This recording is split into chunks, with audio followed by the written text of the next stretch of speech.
So I have this 50mm f/d 1.4 lens. This is a vintage lens that was built in 1973, and I wanted to adapt it to my Canon R6 Mark II.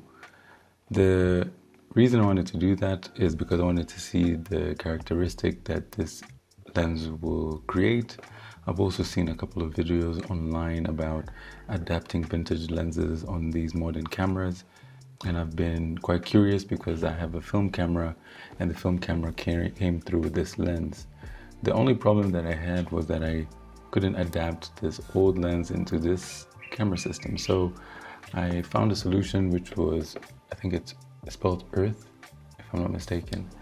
And basically what happens here is this little adapter over here allows me to adapt this old vintage lens on my camera.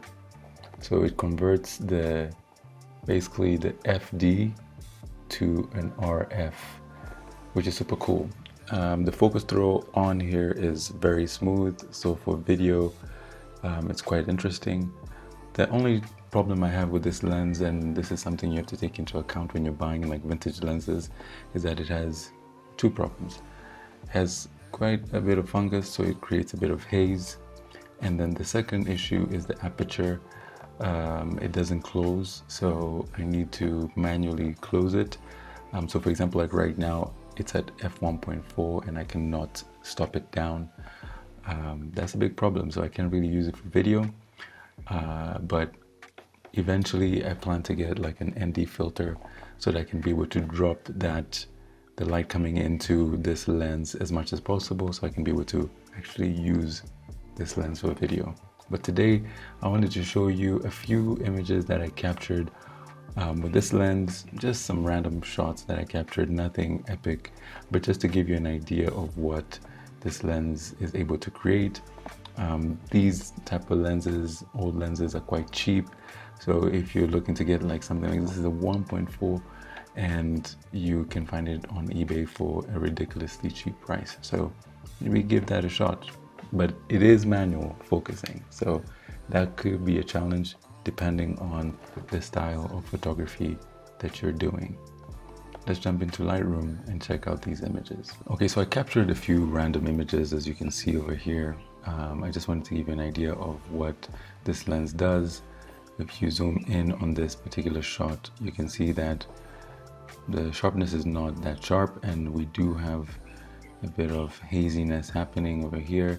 I do believe that if I am able to stop down with the aperture blades, it could produce sharper images. So I will try to do that manually, and hopefully it doesn't, retract back to f1.4.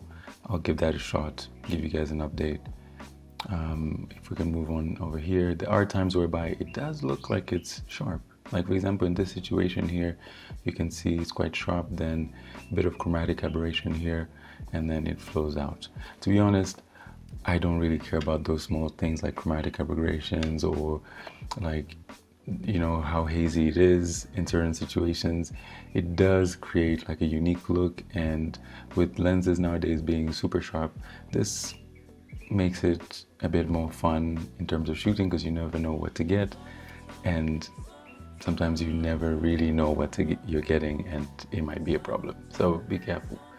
This is a scenario whereby I enjoyed what I got, and if I were shooting like a film, I would have loved this kind of, weird looking shot with some haziness over here, focus areas here, and then some areas here not in focus. Really, really interesting capture. I would love to see it in video. Another shot that I really loved from this batch of images is this one, where it really kind of gives you an idea of the bokeh that you get from this lens. Again, the sharpness is not, phenomenal, but you can see what you're able to create with that f1.4. Just beautiful, beautiful images. The haziness does come when you are shooting in areas whereby they're a little bit brighter. An example of that would be, let's say, this image, which I did some adjustments on. I'll just reset that.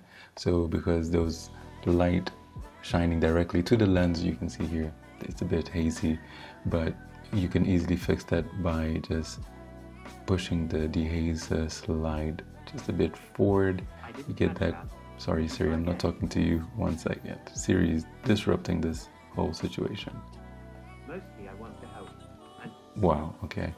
Let's get back to this. So just increasing the dehaze to bring some contrast in there, you know, maybe increase some of that brightness, and you can see the before and after. So these are some adjustments you're able to do, you know, easily in Lightroom when it comes to situations like that. So the haze shouldn't be such a big issue, but in certain scenarios, it's very, very tricky. So I wouldn't take this lens for client work. For like my personal work, it could be interesting, you know, creating some videos on YouTube with this lens. It could be interesting. I might give it a shot and then see what I'm able to create with it. Maybe put up a video on that. Here you can see some of that, you know, in darker areas you get some good contrast, and the blur is beautiful. As you can see, the fall off sharpness, then, you know, blur all the way. This rose is affected by fungus, so we are getting some spray that we need to spray on it so we can get rid of that, because it's a beautiful plant and it's being attacked viciously. There are situations whereby you find that this lens actually does quite well. So you find here in this shot, there's quite sharp.